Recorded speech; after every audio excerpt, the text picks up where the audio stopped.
యోహాను సువార్త 5వ అధ్యాయం 1 నుంచి 14 వచనాల వరకు మనం గమనిస్తే అక్కడ మనకు ఒక సందర్భం కనబడుతుంది. మీలో చాలామందికి ఈ ఈ ఈ భాగం బహుశా తెలిసి ఉండవచ్చు. సందర్భం ఏంటంటే అక్కడ ఒక పండుగ జరుగుతుంది. అది యూదుల పండుగ.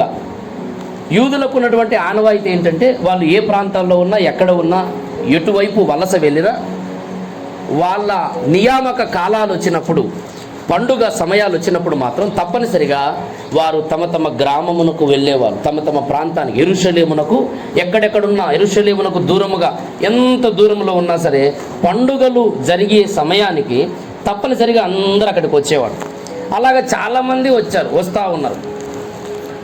యేసు ప్రభువు కూడా ఆ యూదుల పండుగ కాలంలో యేసు ప్రభువు వారు కూడా ఆ పండుగకు వచ్చిన సందర్భం మనం ఇక్కడ గమనిస్తాం. యేసు ప్రభువు వారు యెరూషలేమునకు ఆ పండుగకు ఆయన వచ్చినట్లుగా మనం గమనిస్తాం. ఎక్కడికి వచ్చాడు అంటే చూడండి, 2వ వాక్యంలో 1-2 అటు తరువాత యూదుల పండుగ ఒకటి వచ్చెను గనుక యేసు యెరూషలేమునకు వెళ్ళెను. యెరూషలేములో గొర్రెల ద్వారము దగ్గర హెబ్రీ భాషలో బెతస్తా అనబడిన ఒక కోనేరు కలదు.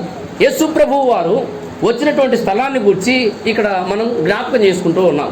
అక్కడ ఒక కోనేరు ఉంది. దాని పేరు ఏం పేరంటే బెతెస్తా అనబడిన ఒక కోనేరు. యెరూషలేములో గొర్రెల ద్వారము దగ్గర బెతెస్తా అనబడినటువంటి ఒక కోనేరు ఉంది. నీటితో నింపబడినటువంటి కోనేరు. బెతెస్తా అంటే అర్థం ఏమిటంటే కనికరము గల గృహము అని అర్థం. ఆ కోనేరు దేనికి గుర్తుగా, సూచనగా ఉందంటే ప్రజల మీద దేవుని కనికరం, ప్రజల పరిస్థితుల మీద, ప్రజలు అనుభవిస్తున్న స్థితిగతుల మీద దేవుని యొక్క కనికరం ఎంత ఉన్నతంగా ఉన్నదో తెలియజేసేటటువంటి ఆ స్థలమే బెతెస్తా కోనేరు. ఆ కోనేటికి ఎదుట చుట్టుపక్కల 5 మండపాలు ఉన్నాయని ఇక్కడ మనకు చెబుతూ ఉన్నాడు. 3వ వచనంలో చూడండి, దానికి 5 మండపములు కలవు. బైబిల్లో 5 అనే సంఖ్య బాధ్యత సహితమైన ఒక అనుభవాన్ని సూచిస్తున్న సంఖ్య. 5 అనే సంఖ్య. ఈ బెతెస్తా కనికరము గల గృహము అనే ఈ బెతెస్తా కోనేటి చుట్టూ ఎన్ని మండపాలు ఉన్నాయి? 5 మండపాలు ఉన్నాయి. 5 మంటపములు. ఈ 5 మంటపములు దేనికి గుర్తంటే ధర్మశాస్త్రమును అనుసరించేటటువంటి యూదులలో ఉన్నటువంటి అనేక మంది బలహీనులు దేవుని కనికరము కొరకు ఎదురు చూసే స్థలాలన్నమాట ఈ మంటపాలు. దాంట్లో కూర్చొని దేవుని కనికరము, దేవుని శక్తి, దేవుని సహాయం ఏ క్షణంలో వస్తుందా, ఏ క్షణంలో కదిలించబడుతుందా అని ఎదురు చూసుకుంటూ కూర్చునే స్థలం అన్నమాట ఈ మంటపాలు. ఆ మంటపంలో ఉన్నటువంటి పరిస్థితి ఏంటంటే మీరు చూడండి, అక్కడ ఎవరెవరు ఉన్నారంట? 4వ వచనం, ఆయా సమయములకు దేవదూత కోనేటిలో దిగి నీళ్లు కదిలించుట కలదు.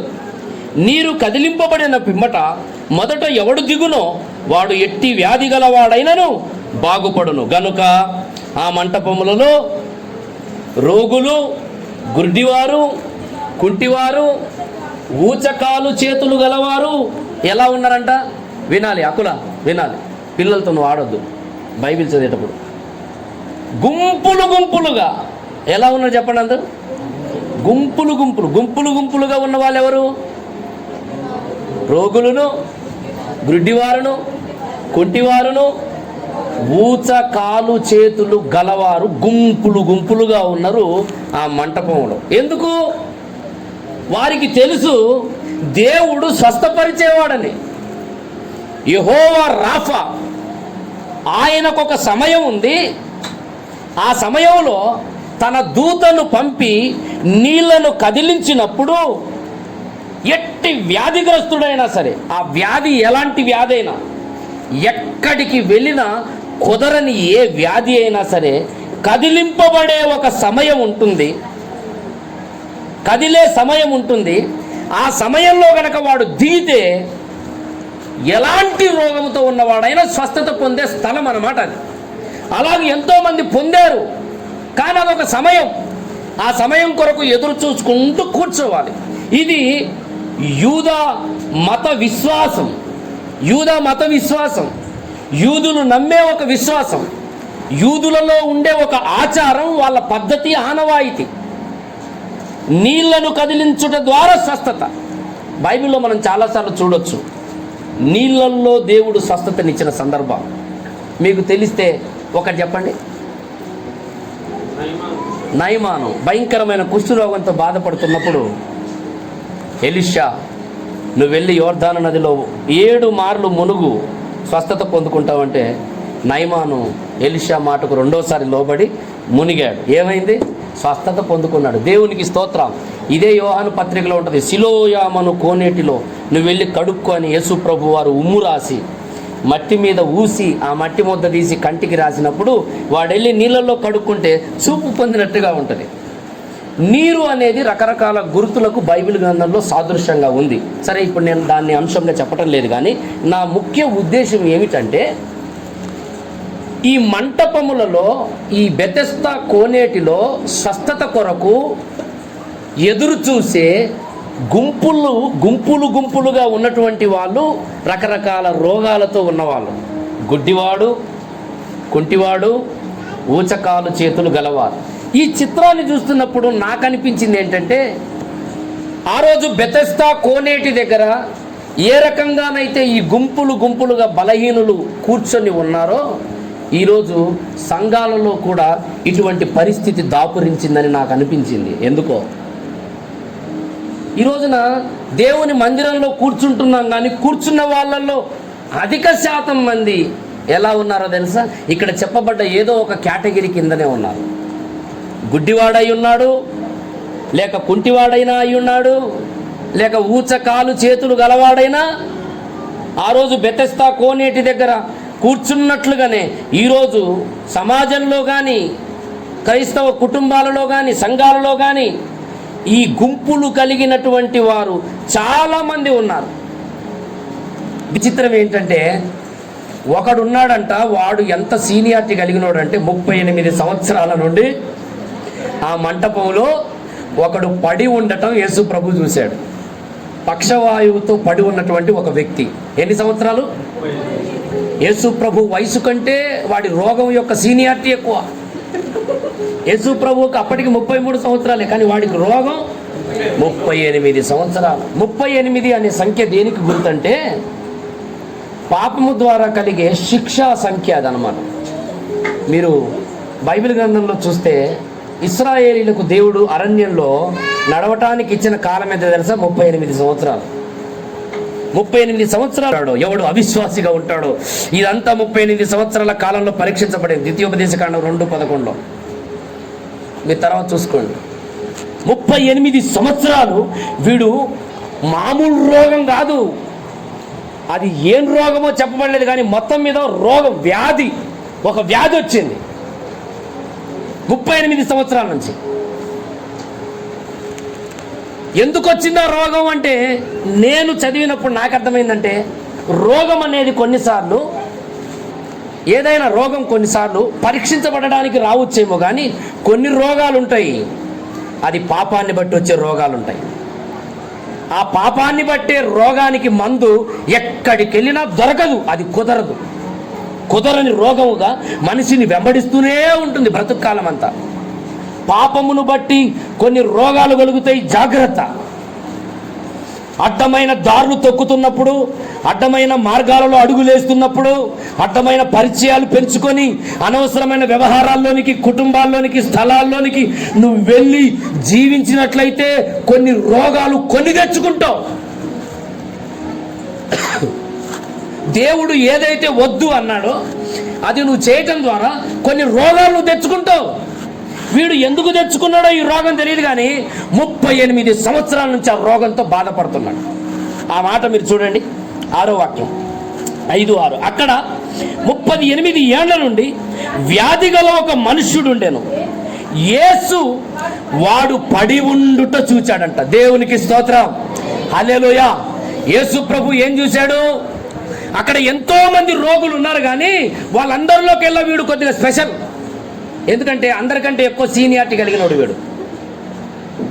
అందరి ఉద్దేశం ఏంటంటే నీళ్లు కదిలించబడగానే టక్కున వెళ్ళిపోతున్నారు, నీళ్ళలో పడుతున్నారు, స్వస్థత పని తిరిగి వెళ్ళిపోతున్నారు. వీడు మాత్రం కదలడు మెదలడు. కొంతమంది ఉంటారు బాగుపడాలని కోరుకోరు, సంవత్సరాల కొద్దీ వాడు ఆ స్థితిలో ఉండటానికి ఇష్టపడతాడు, కానీ ఆ దరిద్రతలో ఉండటానికి ఇష్టపడతాడు, ఆ కంపులో ఉండటానికి ఇష్టపడతాడు, ఆ పనికి మాలిన వ్యవహారాల్లో ఉండటానికి ఇష్టపడతాడు. మరి సీనియారిటీ 38 సంవత్సరాల రోగగ్రస్తుడు, ఎంత సీనియారిటీ ఉంది రోగంలో వీడికి? కొంతమంది ఆ స్థితిలో నుండి బయటికి రావడానికి ఇష్టపడరు, దాంట్లోనే ఉండి దాంట్లోనే కంపు కొట్టి దాంట్లోనే జీవించి ఆ రోతలోనే ఆ పాపపు జీవితంలోనే ఉండి సంతోషిస్తారు. కొంతమంది రావడానికి ఇష్టపడరు. ఒక ఆమె ఉందంట ఇక్కడ, ఈ 38 సంవత్సరాల నుంచి ఉన్నటువంటి ఈ రోగగ్రస్తుడు ఆ స్థలంలో ఉండటానికి అలవాటు అయిపోయాడు. చాలా మంది వస్తున్నారు, బాగుపడుతున్నారు, వెళ్ళిపోతున్నారు. వీడు మాత్రం అక్కడ టెస్ట్రా వేసుకుని కూర్చుంది. కొంతమందికి బాగుపడాలన్న శ్రద్ధ ఉండదు, మారాలన్న శ్రద్ధ ఉండదు, విడుదల పొందాలన్న శ్రద్ధ ఉండదు. ఆ జీవితంలోనే, ఆ పాపంలోనే, ఆ సహవాసంలోనే, ఆ రోతలోనే సంవత్సరాలు సంవత్సరాలు సంవత్సరాలు జీవిస్తారు. దాని వలన ఉపయోగం ఏమీ లేదు. పైపెచ్చు దరిద్రత, శాపం వెంబడిస్తారు. యేసు ప్రభు వారు ఎవరిని అడగని ప్రశ్న వీడిని అడుగుతున్నాడు. ఏమని? వాడు పడి ఉండుట చూచి వాడు అప్పటికే బహుకాలము నుండి ఆ స్థితిలో ఉన్నాడని ఎరిగి, ఎందుకు వాణ్ణి మాత్రమే ఆ ప్రశ్న ఎందుకు అడిగాడు? ఎందుకు అడిగి స్వస్థపడగోరుచున్నావా అని వాణ్ణి ఎందుకు అడగాలి? స్వస్థపడగోరుచున్నావా అని అంటే అర్థం ఏమిటి? నువ్వు స్వస్థత పొందుదు కాక అనొచ్చు కదా డైరెక్ట్. యేసు ప్రభు వచ్చి, ప్రభు ఏమన్నాడు? స్వస్థపడగోరుచున్నావా అన్నాడు. ఎందుకు అన్నాడు అంటారు అంటే అందరూ స్వస్థత పొందుతున్నారు, వెళ్ళిపోతున్నారు. వీడు మాత్రం అలవాటు అయిపోయింది, సెటిల్ అయిపోయింది అక్కడ సంవత్సరాల కొద్దీ. కొంతమంది పాపాల్లో ఉంటూ పొర్లుతారు, దాంట్లో కనీసం వాడు బయటికి రావటానికైనా ఎవరి సహాయం కోరుకోడు. బాబు నేను బాగుపడాలనుకుంటున్నా, ఈ దరిద్రత నుంచి నేను బయటికి రావాలనుకుంటున్నా, ఈ శాప బ్రతుకు నుంచి నేను బయటికి రావాలనుకుంటున్నా, నా జీవితంలో ఇంతకు ముందు కాకుండా ఇప్పుడు ప్రత్యేకంగా ఉండాలనుకుంటున్నా, నాకు ఏదైనా మంచి మాటలు చెప్పండి, మంచి ఆలోచనలు చెప్పండి, నాకు సహాయం చేయండి అని అడిగే వాళ్ళు ఉండరు. ఆ రోతలోనే ఉండి జీవితాన్ని నాశనం చేసుకొని ఇష్టపడతారు. యేసుప్రభు అందుకే అడుగు, నీవు స్వస్థపడగోరుచున్నావా? ఆ రోజు వాడిని అడిగినట్టే ఈరోజు మనలో చాలా మందిని కూడా అడుగుతున్నాడు. నువ్వు విడుదల పొందాలని ఇష్టపడుతున్నావా? దేవుని యొక్క శక్తిని పొందాలని నువ్వు ఇష్టపడుతున్నావా? దేవుని కార్యాలను చూడాలని నువ్వు ఇష్టపడుతున్నావా? దేవుని కొరకు జీవించాలని నువ్వు ఇష్టపడుతున్నావా? దేవుని మహిమ ఏమిటో, నీ పట్ల దేవుని ప్రణాళిక ఏమిటో నువ్వు గ్రహించాలని ఇష్టపడుతున్నావా? అలవాటు కొద్దిగా మందిరంలో కూర్చోవటం కాదు, అలవాటు కొద్దిగా సంవత్సరాల సీనియారిటీని పెంచుకోవటం కాదు, అలవాటు కొద్దిగా నేను మందిరంలో ఉన్నా, మండపంలో ఉన్నా పర్వాలేదులే అనుకోవటం కాదు. నీవు కట్టబడిన ఆ బంధకాల నుండి, నిన్ను వెంబడిస్తున్న ఆ శాపము, నిన్ను వెంబడిస్తున్న శాప పాప బంధకముల నుండి నువ్వు విడుదల పొంది దేవుని కొరకు లేచి నడిచి గంతులు వేయాలి నువ్వు. హల్లెలూయా, హల్లెలూయా. యేసు ప్రభు వచ్చిందే అందుకు. వాడు బహుకాలము నుండి ఆ స్థితిలో ఉన్నాడని యేసు ఎరిగి, నీవు ఏ స్థితిలో ఉన్నావో నీతో ఉన్నవారు ఎరిగి ఉండకపోవచ్చు, కానీ యేసు ఎరిగి ఉన్నాడు. దేవునికి స్తోత్రం. నీ స్థితి ఏమిటో ప్రభువుకు తెలుసు. నువ్వు ఏ స్థితిలో జీవిస్తున్నావో ప్రభువుకు తెలుసు. ఆ స్థితి నుంచి ఈరోజు ప్రభువు విడుదల పొందాలని ఆశిస్తున్నాడు. ఆమేన్, హల్లెలూయా. యేసు ప్రభు ఆ మాట అడిగినప్పుడు వీడేం చేయాలి? నేను బాగుపడాలని అనుకుంటున్నాను అన్నాను కదా. వాడేమంటున్నాడు? 7వ వాక్యం, ఆరోగి అయ్యా నీళ్లు కదిలింపబడినప్పుడు నన్ను కోడేటిలోనికి దించుటకు నాకు ఎవడునో. ఇది అబద్ధం అంటారా వాస్తవం అంటారా? ఎందుకు చెప్పండి? వాడికి తినడానికి తిండి ఇచ్చే వాళ్ళు ఉన్నారు. కొంతమంది ఈ పెంట సహవాసాలు ఉంటాయి చూడండి, వాడు కూడా అట్లా మీటింగ్లు వేయటం ప్రారంభించండి. అక్కడ ఉండటానికి ఇష్టపడ్డాడు. అన్ని ఇచ్చే వాళ్ళు ఉన్నారు, కానీ కోనేట్లో దించడానికి ఎవ్వడు లేడంట. అడిగినప్పుడు నీళ్ళు ఇచ్చేవాళ్ళు ఉన్నారు, అన్నం ఇచ్చేవాళ్ళు ఉన్నారు, పిచ్చాపాటి మాటలు మాట్లాడే వాళ్ళు ఉన్నారు, కానీ నీళ్లు కదిలించబడేటప్పుడు కోనేట్లు దించడానికి మాత్రం ఎవడు లేడు. వీడు అన్ని అడుగుతున్నాడు, కానీ బాగుపడడానికి కావలసిన మాటలు మాత్రం, సహాయం మాత్రం కోరుకోవట్లేదు. కొంతమందికి అన్ని కావాలి, కానీ బాగుపడడానికి కావలసిన పద్ధతులు ఎంచుకోరు. విడుదల పొందడానికి అనుకూలమైన సహవాసాన్ని ఎంచుకోరు. ఆ రోత పాత జీవితంలోనే జీవిస్తాడు, కానీ పవిత్రత కొరకైన మార్గాన్ని ఎంచుకోడు. పరిశుద్ధత కొరకైన మార్గాన్ని ఎంచుకోడు. జీవితంలో ఆశీర్వదించబడడానికి దేవుడు సిద్ధపరిచిన మార్గాన్ని ఎంచుకోడు.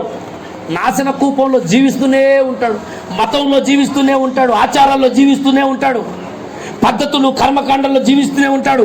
దాంట్లో నుంచి బయటికి రావడానికి నువ్వు ఎప్పుడైతే ఇష్టపడగలుగుతావో గొప్ప విడుదల పొందుకుంటావు. హల్లెలూయా, హల్లెలూయా.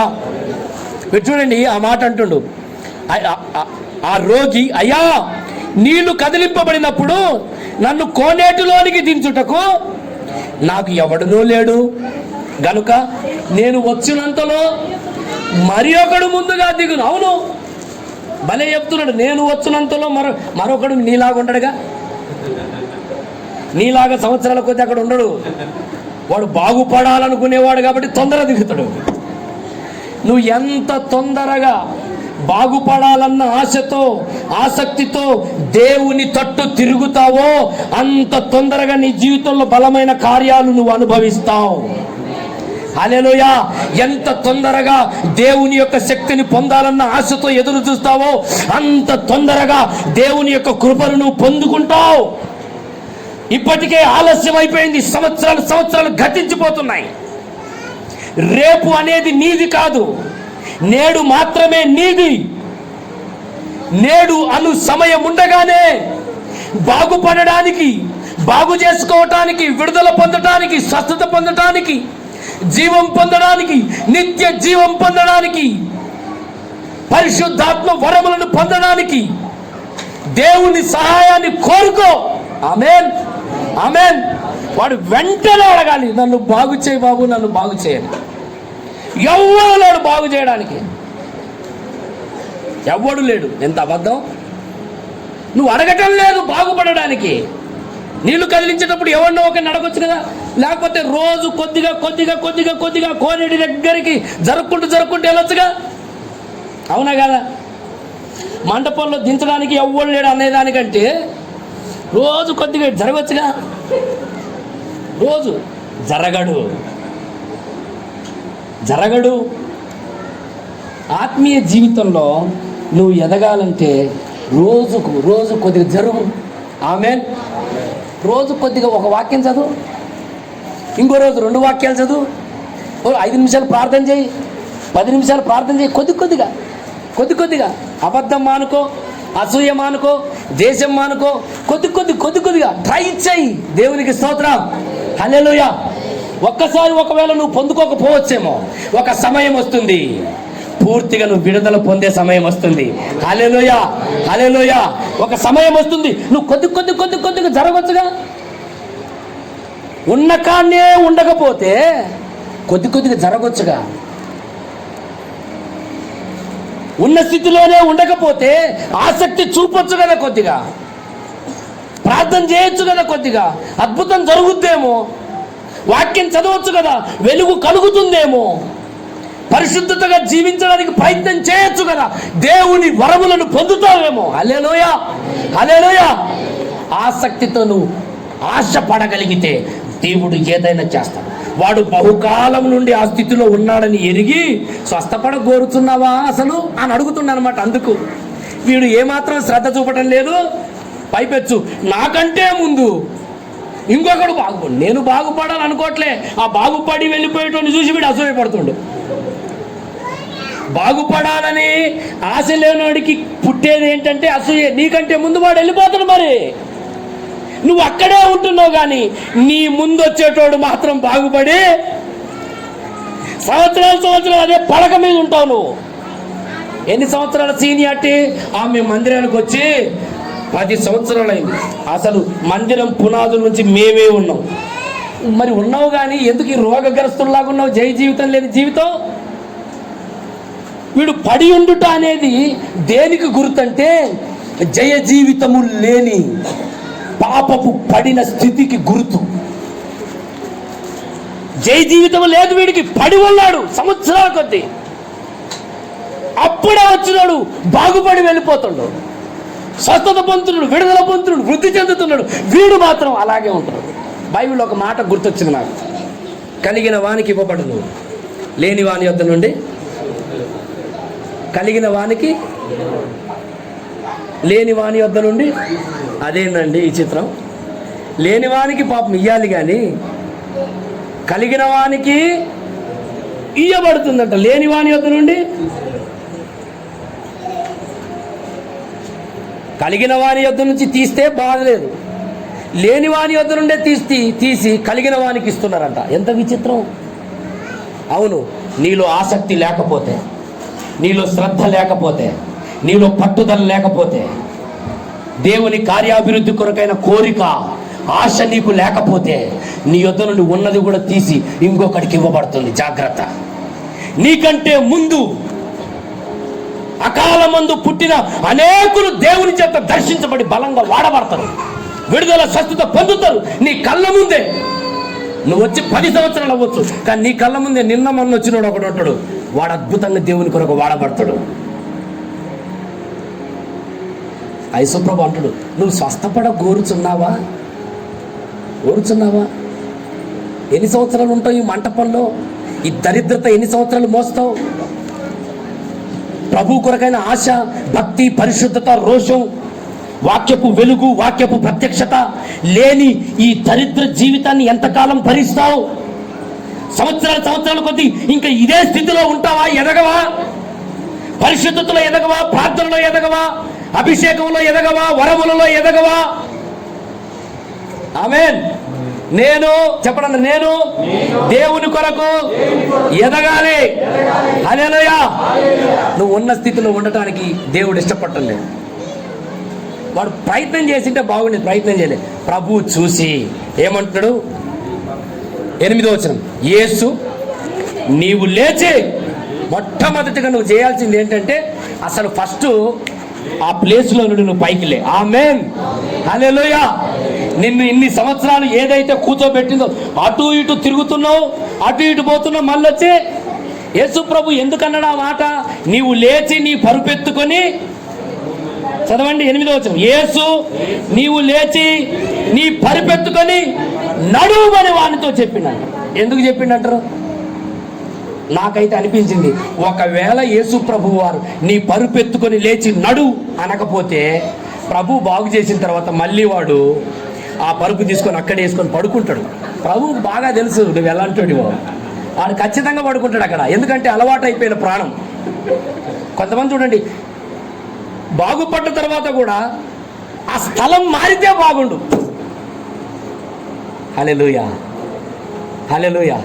ప్రభు నిన్ను ముట్టిన తర్వాత ఆ స్థలం మారు, ఆ సహవాసం మారు, ఆ స్నేహాలు మాను, ఆ పద్ధతులు మారు, ఆ అలవాట్ల నుంచి దూరంగా పారిపో.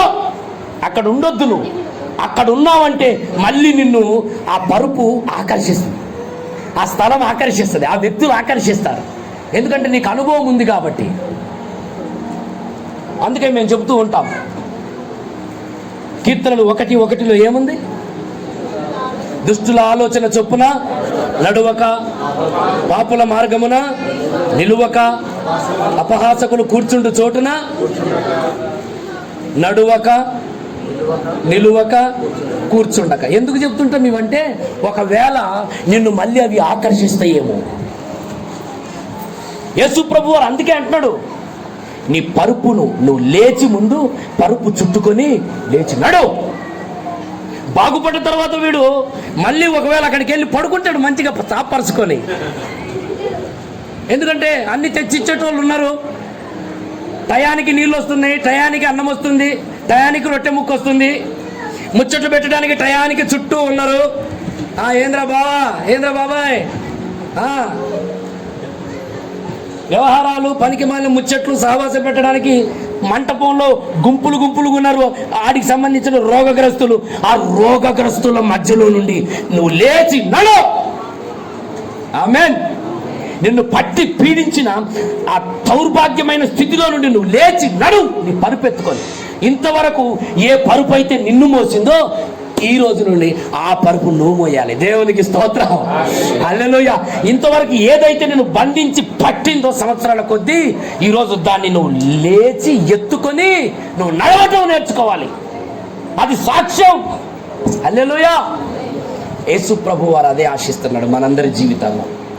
బాగుపడ్డ తరువాత మరలా పాపానికి తిరిగి తిరిగి అలవాటు పడేవారు ఉంటారు. బాగుపడ్డ వాళ్ళు చాలా మంది ఉన్నారు. అబద్ధాల నుండి విడుదల పొందినవారు, రోగాల నుండి విడుదల పొందినవారు, పాపపు జీవితం నుంచి విడుదల పొందినవారు, రహస్య పాపాల నుండి విడుదల పొందినవారు, శరీర సంబంధమైన వ్యామోహాల నుండి విడుదల పొందినవారు, యవనస్తులు, స్త్రీలు, పెద్దలు చాలా మంది ఉన్నారు. కానీ విడుదల పొందిన తర్వాత కూడా కొంతకాలానికి మరల పడిపోయే అవకాశం ఉంది.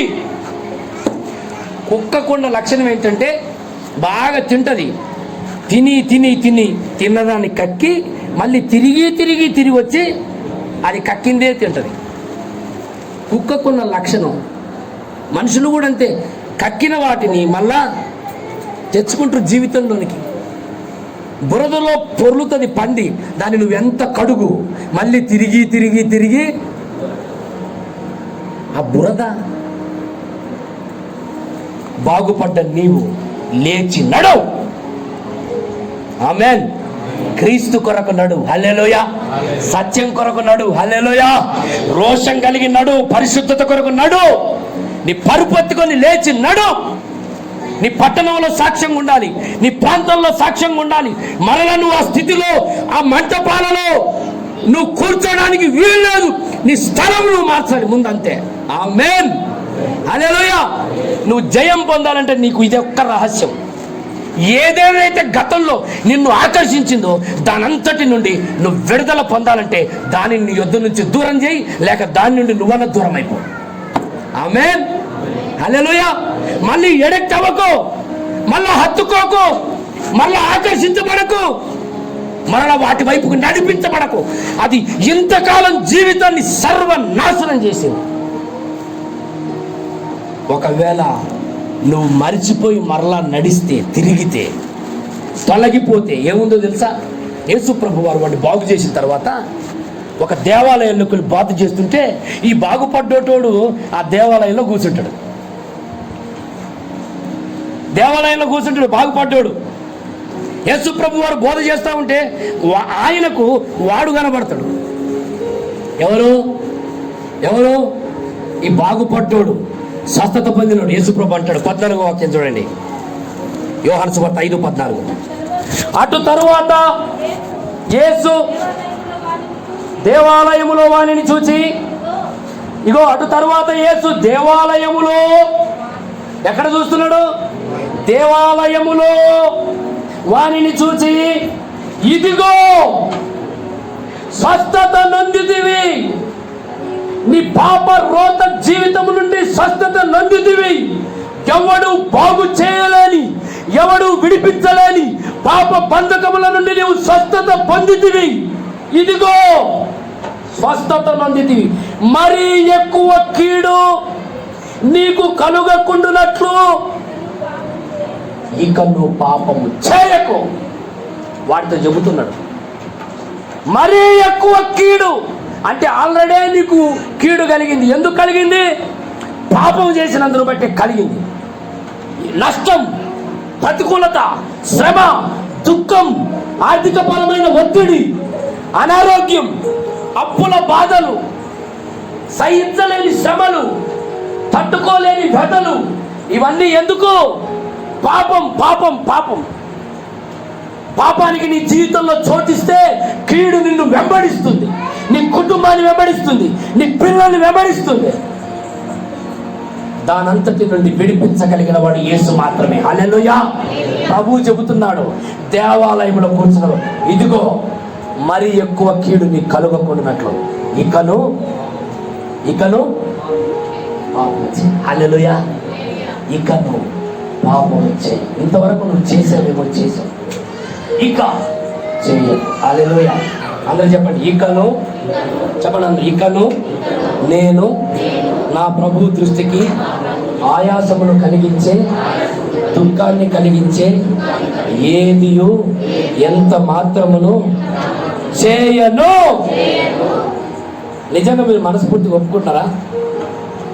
దేవుని సమయాన్ని దొంగలించేది ఏదైనా ఈ రోజు నుండి నువ్వు చేయకు. ఆమేన్. ప్రార్థనను దొంగలించేది ఏదైనా ఈ రోజు నుండి చేయకు. పరిశుద్ధతను, సహవాసాన్ని, పరిశుద్ధ అభిషేకాన్ని దొంగలించేది ఏదైనా ఈ రోజు నుండి నువ్వు చేయకు. అంతే ప్రభు చెబుతున్నాడు ఈ మాట. ఆమేన్, ఆమేన్. అది సహవాసాలైనా ఏదైనా సరే చేయకు, ఇకను చేయకు. మరి ఎక్కువ కీడు కలుగుతుందేమో జాగ్రత్త. అందరం లేచి నిలబడదాం, అందరం లేచి నిలబడదాం. ఒక్కసారి మనల్ని మనం పరీక్షించుకుందాం. హల్లెలూయా, హల్లెలూయా. అందరం తల వంచుకొని మన ఇంట్లోకి తిరిగి వెళ్ళే ముందు ఒక్కసారి మనల్ని మనం పరీక్షించుకుందాం. హల్లెలూయా, హల్లెలూయా, హల్లెలూయా. ఓ 2 చేతులు పైకెత్తి ప్రార్థన చేయి. ప్రభువా, నీవు నన్ను బాగు చేశావు. నేను పడి ఉన్న స్థితిని ఎరిగి నా గుడ్డితనాన్ని, నా కుంటితనాన్ని, ఉచ్చకాలు చేతులు కలిగిన నా అనుభవాన్ని బాగు చేసి నీ కొరకు నడవలేని పరిస్థితి నుండి విడుదల చేసి నన్ను బాగు చేశావు, నన్ను విడిపించావు, నాకు విడుదలనిచ్చావు. ఓ హల్లెలూయా, హల్లెలూయా, హల్లెలూయా, హల్లెలూయా. ఇకను మరి ఎక్కువ కీడు కలుగకూడనట్లుగా పాపము చేయనయ్యా. ఇంతవరకు కలిగిన కీడు చాలయ్యా నాకు.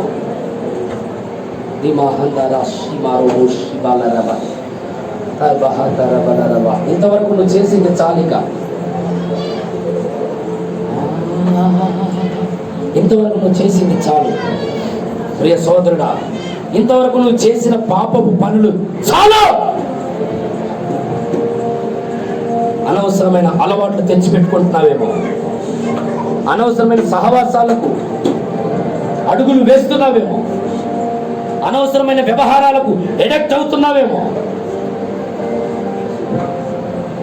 విడిచి వచ్చిన అసూయలు, దేశాలు, పగలు మరలా గుండెల్లోనికి చేర్చుకుంటున్నావేమో, పాపములో జీవిస్తున్నావేమో, రక్షణ లేకుండా జీవిస్తున్నావేమో. ఇంత మట్టుకు చాలు.